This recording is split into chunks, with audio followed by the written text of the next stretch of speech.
E aí, pessoal, tudo bem? Continuando hoje as nossas questões de revisão de anatomia e fisiologia, nós vamos continuar no assunto de homeostase, né? Agora vamos falar um pouco sobre o nosso feedback positivo. Só relembrando, né, a homeostase é essa capacidade que o nosso organismo tem de manter o equilíbrio, né, manter o funcionamento dos nossos sistemas dentro de um certo limite inferior e superior. Pode haver variações dentro desses limites, né? Mas quando ultrapassa esses limites inferiores ou superiores, nós lançamos mão de algumas estratégias que serão os nossos feedbacks, né? Positivo e negativo. Esses feedbacks também podem ser chamados de retroalimentação, tá? Positiva e negativa. Então, se houver ali algum desequilíbrio, nós entramos com os feedbacks. A primeira questão, nós temos aqui alguns exemplos, né? E é para marcar o único que se relaciona com feedback positivo. O feedback positivo, gente, ele acontece em bem menos situações do que o nosso feedback negativo, tá? Então, em relação às respostas, na A, controle dos níveis de açúcar do sangue. Até na questão anterior, do vídeo anterior, foi falado sobre essa questão do controle dos níveis de açúcar do sangue, que é de controle de feedback negativo. A B é a contração, né, no momento do parto. C, controle dos níveis de CO2, né, os gases carbônicos no corpo, que é controle de feedback negativo. E D, que eu também cheguei a citar, né, em relação ao controle de temperatura do nosso corpo. Aqui está por meio da produção de suor, então seria um ambiente mais quente em que nós precisamos, né, manter o equilíbrio para não aquecer, não aumentar a nossa temperatura interna. A gente lança mão de algumas respostas para perder calor para o ambiente, certo? O exemplo que eu tinha dado anteriormente era em relação a uma temperatura mais fria no ambiente, para que a gente não perca o calor. A gente lança mão também de algumas estratégias, como tremor, né, arrepio, usar agasalhos para não perder calor. Então, o feedback negativo vai ser essa situação em que um estímulo, no caso, aumento da temperatura, vai levar a uma redução da temperatura e isso vai cessar esse estímulo inicial. Então, o feedback negativo é dessa forma. O feedback positivo já age de forma diferente. Nós vamos ter um aumento desse estímulo inicial, né, que está causando esse desequilíbrio. O exemplo que eu coloquei aqui, que é inclusive o da resposta, que é as contrações no momento do parto, o bebê, né, quando chega ali no momento do parto, ele vai começar a estirar o nosso colo uterino. E esse estiramento vai estimular, né, de forma que a gente produza pela hipófise a ocitocina. E essa liberação da ocitocina ali, ela vai causar as nossas contrações uterinas. Essas contrações uterinas, juntamente lá com aquele estiramento que o bebê está causando, vai levar à estimulação de liberação de mais ocitocina. Então, o estímulo inicial, né, está gerando um aumento desse mesmo estímulo, certo? Então, essa é a fórmula, né, que o nosso feedback positivo é ativado. E no caso, né, do parto, esse ciclo ele vai se repetindo até que o bebê nasça, né, até que tenha essa saída desse bebê do útero, e aí sim nós vamos ter a cessação, né, vai parar essa produção do hormônio, né, e também as contrações. Em relação à homeostase, a próxima pergunta: quando falamos em homeostase, nós referimos-nos à tendência do organismo de manter o meio interno em relativa estabilidade. Entende-se por meio interno.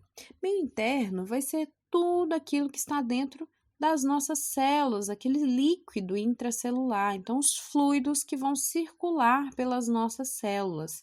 A gente tem o meio externo ali ao nosso corpo, vamos ter as nossas células que vão realizar a troca, né, ali, material, nutrientes que ela precisa e também externalizar qualquer tipo de resíduo que seja produzido. E ali dentro dessa célula, então, nós temos o líquido intracelular, que são esses fluidos, que é o que a gente entende por meio interno. Agora vamos para questões em relação ao músculo no geral, sistema muscular, mas principalmente aqui no caso, os músculos esqueléticos.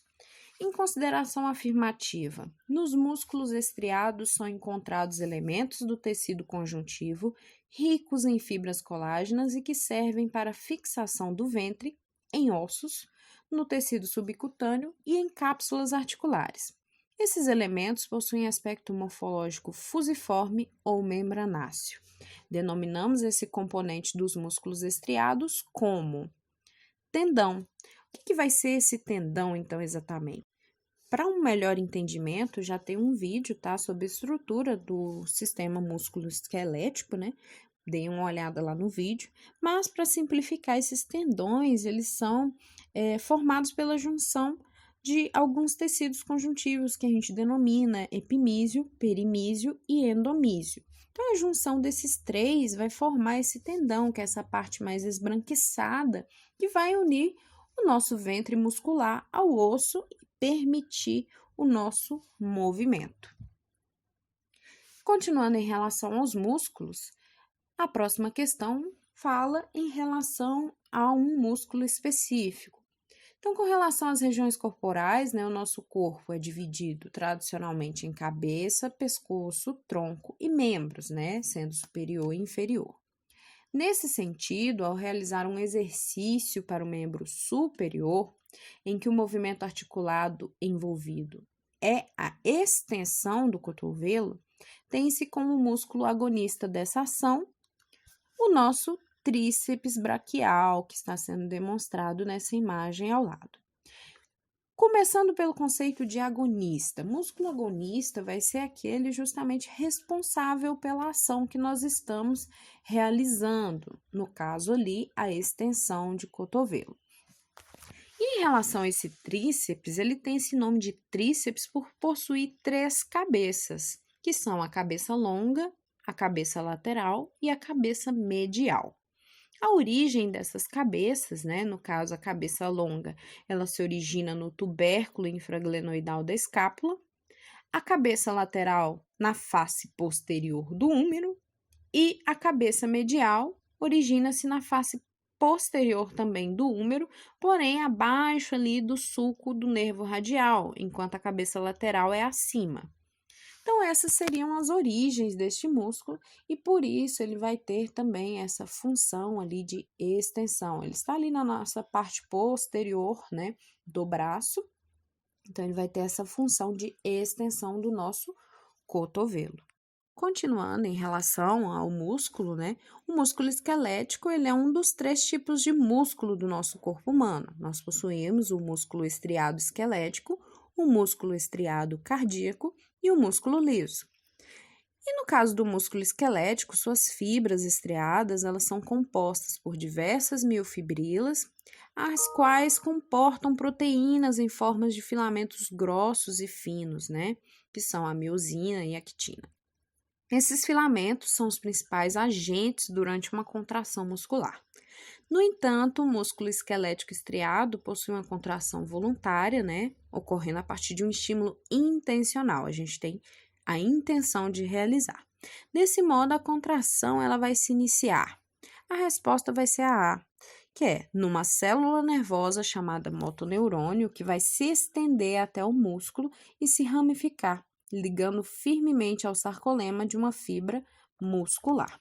Como demonstrado aqui nessa imagem ao lado, nós temos ali a parte do motoneurônio, então esse neurônio ele vai se ligar à fibra muscular, ali nós vamos ter uma placa motora, e nós vamos ter a chegada desse impulso para a contração, liberação da acetilcolina, que é o nosso neurotransmissor responsável pela transmissão do impulso ali na fibra muscular, e finalmente, nós vamos estimular ali nessa fibra a se contrair, tá? Então, basicamente, seria dessa forma. Se vocês quiserem entender um pouco mais, vejam o vídeo, né, de contração muscular. Bom, e a última questão nós vamos ver em relação ao potencial de ação, né, que é esse estímulo, né, responsável pela transmissão do impulso nervoso nas nossas células. Bom, no gráfico aqui abaixo, eu estou demonstrando o potencial de ação, né? Como que ele ocorreria ali em forma de gráfico. Olhando esse gráfico, nós temos uma fase ascendente, que é essa fase aqui em que nós temos uma subida rápida. O que acontece nessa fase? A nossa resposta vai ser que existe uma corrente de influxo, entrada efetiva, no caso vai ser uma entrada de sódio, né? Nós vamos ter abertura dos canais de sódio e entra esse sódio, e ele é uma partícula positiva, então o nosso interior da célula, que era negativo, ele vai se tornando menos negativo, ou seja, mais positivo, tá? Então, com isso, essa fase ascendente é onde a gente vai ter a entrada de sódio e o interior da célula ele vai ficar menos negativo. Bom, gente, esse foi o conteúdo de hoje. Espero que tenham entendido, tá? E tenham gostado. Muito obrigado. Não se esqueçam de inscrever, curtam, compartilham, tá? E inscrevam aí no canal. Um abraço.